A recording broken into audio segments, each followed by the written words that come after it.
एक भाई ने उतारा अपनी बहन की राखी का कर्ज। कहानी। गांव की अपनी एक अलग ही सभ्यता होती है। गांव आज भी अपनी संस्कृति को संजो के रखने में सबसे आगे हैं। ये कहना गलत ना होगा कि आज संस्कृति अगर जिंदा है तो गांव की एक बड़ी भूमिका है इसमें। शिव की नगरी बनारस से 80-90 किलोमीटर दूर था जिला सोनभद्र। वहीं था एक कस्बा रॉबर्ट्सगंज, जिसे वहाँ के निवासी प्यार से रापड़गंज भी कहते थे। यहीं से कुछ 10-12 किलोमीटर दूर था बहुआर। एक औसत भारतीय गांव के जैसा ही था बहुआर गांव। आसपास के गांवों में सबसे संपन्न था बहुआर। बहुआर के लगभग सभी घर आधे कच्चे और आधे पक्के थे। इन घरों के झुरमुट में एक ही अलग ही आकर्षण था। गांव के बीचों बीच बानी उस विशालकाय कोठी का सबके बीच कौतूहल का विषय रहती थी। वो आलीशान कोठी, ये कोठी थी जमींदार रघुपत नाथ त्रिपाठी की। ईश्वर ने रघुपत नाथ को सब कुछ खुले हाथ से दिया। शान शौकत, ऐश्वर्य, वैभव, किसी भी तरफ से रघुपत नाथ को ईश्वर से कभी शिकायत न रही। शादी भी ऐसी लड़की से हुई जिसे बड़ी फुर्सत से खुद ईश्वर ने रच बस के गढ़ा था। उतनी रूपवती स्त्री पूरे गांव तो दूर, पूरे ज़िले में न थी। ईश्वर सब कुछ दे दे और कोई कमी न छोड़े तो शायद ईश्वर के अस्तित्व पर ही प्रश्न चिन्ह लग जाए। बस ऐसी ही नियत थी रघुपत नाथ की। शादी के समय रघुपत नाथ थे 14 बरस के और उनकी बालिका वधू सरोज थी 10 बरस की। शादी तो हो गई पर गौना हुआ 7 बरस बाद। अब सरोज 17 बरस की नवयुवती थी। रंग रूप में रघुपत नाथ भी किसी से 19 न थे, पर सरोज के आगे कुछ फीके ही नजर आते थे। वक्त ने अपनी रफ्तार पकड़ रखी थी। गौना हुए भी 10 बरस हुए पर सरोज एक बच्चे का मुंह देखने को तरस गई। सरोज ने भी हार न मानी। देवी देवताओं का जीना मुश्किल कर दिया। ईश्वर को डिगाने के लिए उसकी कठिन तपस्या कम थी। शायद इसीलिए उसने आंसुओं का सहारा लिया और अंततः आंसुओं से ईश्वर का हृदय पिघला दिया।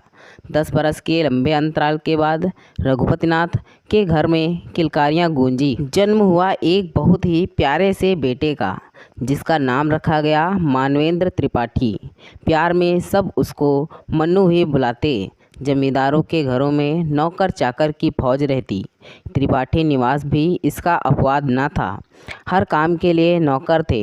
कुएं से पानी निकालने का जिम्मा था बुधिया कहारिन के सिर। बुधिया के पति की बुखार से जब मौत हुई तब उसकी बिटिया पार्वती और पर्वतिया 2.5 से 3 साल की ही थी। अब उसको अकेले कहाँ छोड़ा जाए। कहीं सोच के बुधिया अपनी बेटी के साथ ही हवेली पे आती।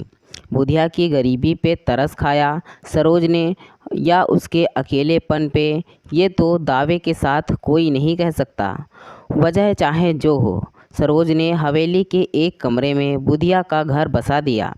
जब से बुधिया ने हवेली में रहना स्वीकार किया, पर्वतिया की तो लॉटरी लग गई। भरपेट खाना, शाम में झूले के पींगे और रात को नरम बिस्तर की नींद, कुल मिला के अब कोई कमी ना थी उसको। बच्चों के गणित अक्सर बड़ों के गणित से अलग होती है। डॉक्टर की गणित के हिसाब से सरोज दोबारा माँ नहीं बन सकती थी। 8 बरस के मन्नू की गणित के हिसाब से मन्नू के परिवार की पूर्ति के लिए एक बहन चाहिए थी। मन्नू को एक बहन की ज़रूरत ऐसी थी जैसे मछली को पानी की। जब पूरा गांव राखी के त्यौहार के जश्न मनाता, सरोज को लगता कि मन्नू रो रो के पूरा गांव डुबो देगा। मन्नू रोज़ शाम में सरोज से एक बहन के लिए बाल हट करता। जब से बुधिया और पर्वतिया हवेली में आवसे, मन्नू के व्यवहार में ज़मीन आसमान से फ़र्क आया था। पर्वतिया दिन भर मन्नू के आगे पीछे मन्नू दादा की रट लगाती फिरती। दोनों में उम्र का 5 बरस का फासला ज़रूर था, पर दोनों में जल्दी ही बड़ा गहरा प्यार हो गया। अब मन्नू भी पर्वतिया के बिना न खाना खाता न अकेले खेलता। बुधिया अंदर ही अंदर डरती रहती कि कहीं मालिक उसको हवेली से बाहर ना फेंक दें। पर्वतिया को समझाती कि मन्नू बाबू से दूर रहे, पर दोनों बच्चों को कोई अलग ना कर पाता। जब राखी का त्यौहार आया, पर्वतिया ने जिद करके सबसे सुंदर राखी अपने मन्नू दा को बांधी। मनु दादा भी खुद में फूले न समाये। रुपया पैसा कपड़े छम छम करती पायल से पर्वतिया को खुश कर दिया गया। एक बार जो राखी का सिलसिला शुरू हुआ, जिंदगी भर का नियम बन गया। हर बार पर्वतिया की राखी सजती मनु की कलाई पे। दोनों बच्चे साथ में बड़े हो रहे थे। मनु की इच्छा थी एक बड़ा डॉक्टर बनने की, तो इसी सपने को सच करने मनु को महाकाल की नगरी जाना पड़ा। बनारस हिंदू विश्वविद्यालय से मनु MBBS की पढ़ाई करने लगा। मनु हर महीने घर आता और बुधिया काकी और पर्वतिया को भी उनके हिस्से का समय देता। सरोज और रघुपत नाथ अपने बेटे को देख फूले न समाते, पर सरोज को मनु और पर्वतिया के रिश्ते से बड़ी कुढ़न होती। भला ब्राह्मण के बेटे की बहन कहारिन की बिटिया कैसे हो सकती थी। वो जब भी दबी जुबान में कुछ कहने की कोशिश करती, रघुपत नाथ और मनु दोनों अपनी दलीलों से उनका मुंह बंद कर देते। अम्मा, पर्वतिया की जात छोटी हो सकती है, उसका प्यार नहीं। मेरी ज़िंदगी में मेरी बहन का कद बहुत ऊंचा है। वो ना होती तो सारी ज़िंदगी मैं बिना राखी बंधवाए ही मर जाता। मनु ने हर बार की तरह पर्वतिया की वकालत की। घर में तो तेरी बहनें हैं ना। अरे चाचा, ताऊ, मौसी बुआ, मामा, इन सबकी बेटियों में क्या कमी थी। सरोज भी बराबर का मोर्चा संभालती। पर्वतिया बचपन से मेरे साथ ही रही है, मेरा कितना ध्यान रखती है। अभी कह दो कि मुझे बुखार आ गया, धरती आकाश एक कर देगी। मन्नू ने बहस खत्म करने के लिए आखिरी पैंतरा आजमाया। सरोज ने चुप रहने में अपनी भलाई समझी। बुधिया मालकिन की स्थिति समझती, पर कुछ कहने का साहस न होता। कभी उसमें बुधिया को हर वक्त यही चिंता लगी रहती कि अगर उसको कुछ हो गया तो जवान होती पर्वतिया का क्या होगा। इसी उधेड़बुन में उसने पर्वतिया की शादी का निर्णय लिया। इस बार जब मनु घर आया तो पता चला कि 14-15 बरस की पर्वतिया की शादी तय हो गई थी। मनु इस शादी के सख्त खिलाफ था, पर इसी शर्त पे माना कि पर्वतिया के 18 बरस होने तक गौना ना होगा उसका। बुधिया भी मनु की कोई बात ना टालती थी, सो ये बात भी ना टाली गई। सरोज को लगा कि उसकी मुराद ईश्वर ने बिना कहे सुन ली। एक बार पर्वतिया ससुराल चली गई, फिर अपनी ज़िंदगी में रम जाएगी और मनु के सिर से भी इसका भूत खुद ही उतर जाएगा। कुछ ही दिनों में पर्वतिया सज धज के दुल्हन बन गई। अब पर्वतिया का नया नाम सरजू की मेहरारू हो गया। जैसा कि मन्नू की शर्त थी, पर्वतिया की डोली विदा होके सरजू के गांव हिनौता के शीतला माता मंदिर गई। वहां नए दूल्हा दुल्हन ने पूजा की और बालिका वधू अपने गांव वापस आ गई। उस ज़माने में मोबाइल तो था नहीं कि वीडियो कॉल के दौर शुरू हो जाएं। सरजू 12वीं में था और पर्वतिया 10वीं में। शादी के कुछ ही दिन बाद दिवाली पड़ी तो मनु ने पर्वतिया के घर फल, मिठाई, ससुराल वालों के कपड़े वगैरह भेजे। जो भी सुनता मनु की बड़ी तारीफ़ करता कि बिन बाप की बेटी के बड़े भाई होने का फ़र्ज़ निभाना तो कोई मनु भाई से सीखे। जब बोर्ड इम्तिहान के रिजल्ट की बारी आई, सरजू बाबू किसी तरह अपनी इज्जत बचा पाए, पर पर्वतिया ने ज़िले में 7वां स्थान हासिल किया। मनु दादा के पीछे बचपन में घूमते घूमते न जाने कब पर्वतिया भी सफ़ेद कोट के सपने बुनने लगी। जब जिला टॉपर में से बनी एक, तो उसके अंदर की खुशी का कोई अंदाज़ा नहीं लगा सकता था। बुधिया की चिंता ज़रूर बढ़ गई कि इतनी पढ़ी लिखी लड़की के नखरे कौन सहेगा। पढ़ाई बंद करने पर जोर देने लगी बुधिया।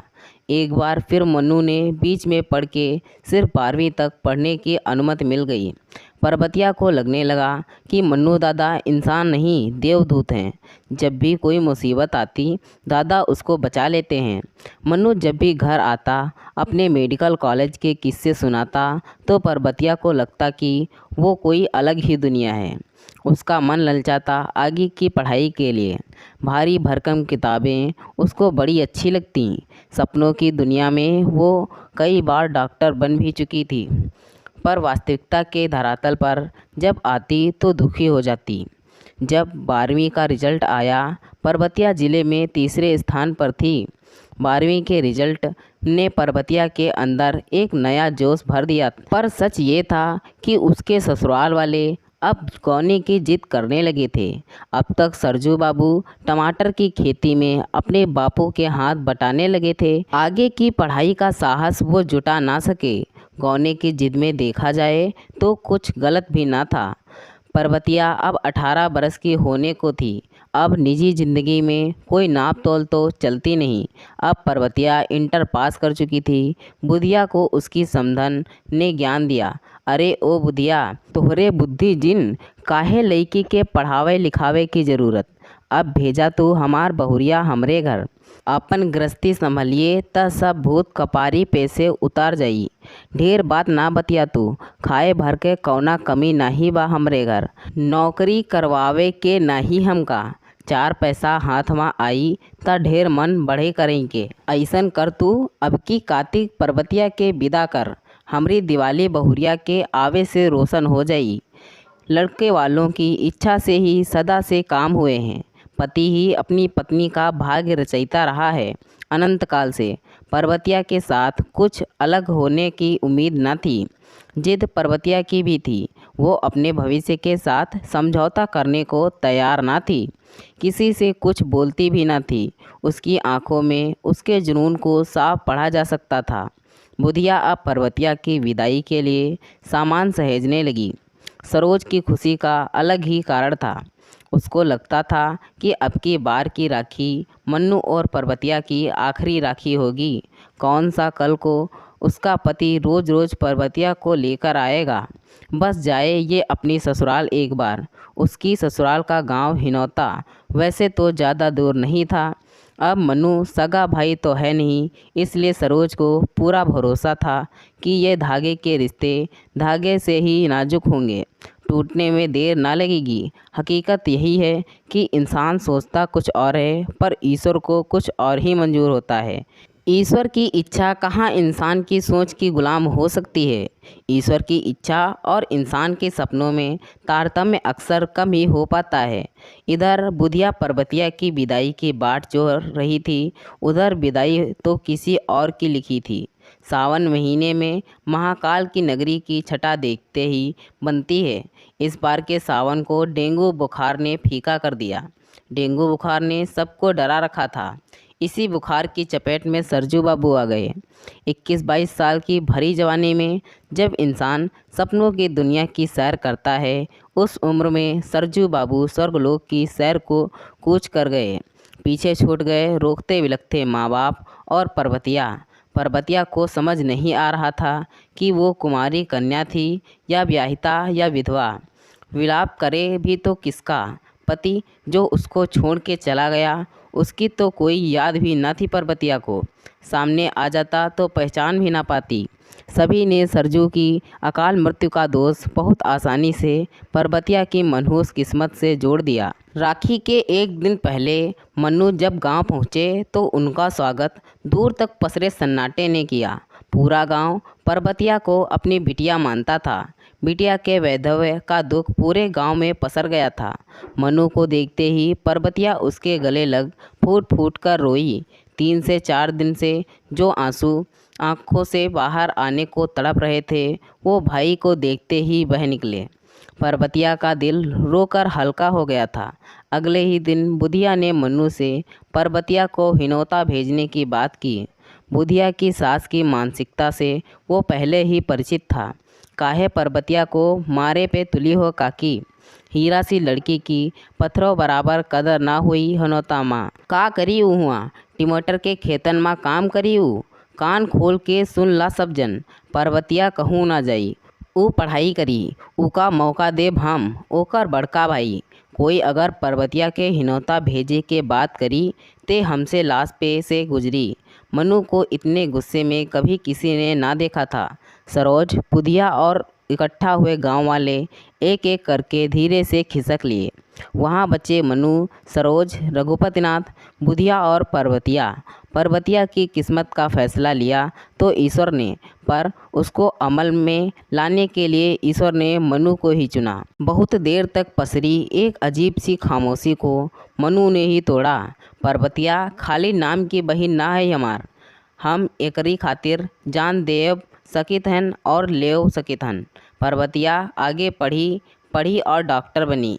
इस साल वो तैयारी करी और अगले साल इम्तिहान दी। पास हो गई तब डॉक्टर बनी, ना पास भई तब डिग्री का पढ़ाई करी, नौकरी करी वो और तब सोचे जिंदगी का करे के है।